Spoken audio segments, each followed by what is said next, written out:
أهلاً يا جماعة، أنا إسراء والفيديو ده علشان أنا عندي مشكلة في إني أعمل مهامي وحليت المشكلة وقلت أفيدكم يا رب يعجبكم. وأذن واضح ليه بستعمل صوت الذكاء الاصطناعي، شكل زوري هيفضل كده كل الشتا تقريباً، معلش. ويلا نبدأ. الخطوة الأولى، اصحى الساعة 8 الصبح. بهزر طبعاً، إحنا ما بنصحاش في الوقت ده أصلاً. بقالنا سنتين حياتنا ماشية بملل وركود، وناس كتير فقدت الشغف تعمل أي حاجة كويسة. قائمة المهام عندي بقت كأنها اقتراح مش خطة. فلو أنت محبط كسلان أو بس مبسوط إنك هنا، ده روتين مذاكرة جامد للطلبة الكسلانة، واقعي وسهل تتبعيه. وهقولك كمان نصايح ولا يوتيوبر بيقولها، زي إنك تتخلصي من كل الشغل القديم. خليكي معايا ويلا نبدأ. اصحي قبل 12 ظهراً. خلينا نبدأ براحة. اصحي الساعة 11. ولو عايزة تعدلي نومك، نامي بدري وصحي بدري ساعة واحدة كل أسبوع.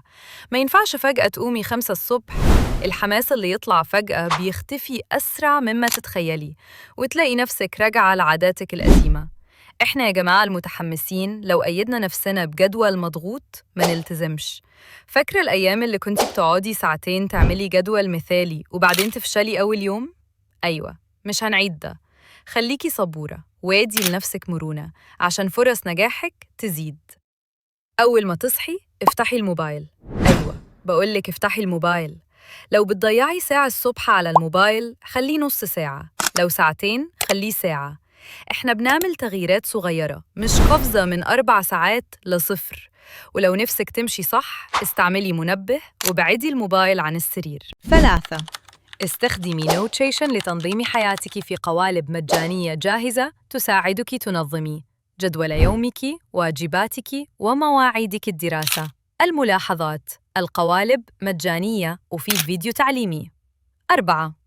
الساعة 2 ظهراً، الفطار، الغداء، وبعدين نعمل تو-دو ليست. بعد ما خلصتي الزن على الموبايل وكلتي، جه وقت أصعب خطوة، قائمة المهام. استني، هسهلها عليكي. 5.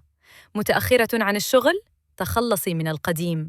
لو متأخرة في واجبات كتير ومش عارفة تلحقي، ارمي الشغل القديم كله. عارفة؟ كلام مش مثالي بس ده الواقع. أحسن ما تعلقي في دائرة شغل متراكم، إحباط، جلد ذات، ولا بتلحقي الجديد. ابدأي بالأسبوع الحالي وبعدين عوضي القديم بهدوء. اكتبي كل اللي لازم يتعمل وبعدين اختاري أهم 3 مهام لازم تخلصيهم النهاردة. لو ما قدرتيش شيليها لبكرة، عادي. مش عايزاكي تكملي اليوم وانتي ميتة نفسياً. 7. قاعدة الدقيقتين. لو في حاجة بتتعمل في دقيقتين اعمليها حالاً، زي تكتبي إيميل، تطبعي ورق، تلخصي درس امبارح، ترتبي حاجة صغيرة. لأن الحاجات الصغيرة دي لو تجاهلتيها هتتحول لفجوة تهربي فيها. هعمل سناكس الأول، طب أنام شوية؟ طب أكمل تيك توك؟ لأ، اعمليها فوراً. 8. وقت المذاكرة. شيلي الموبايل من أوضتك أو استخدمي تطبيق لقطة زمنية يمنعك تمسكيه. تذاكري قد إيه؟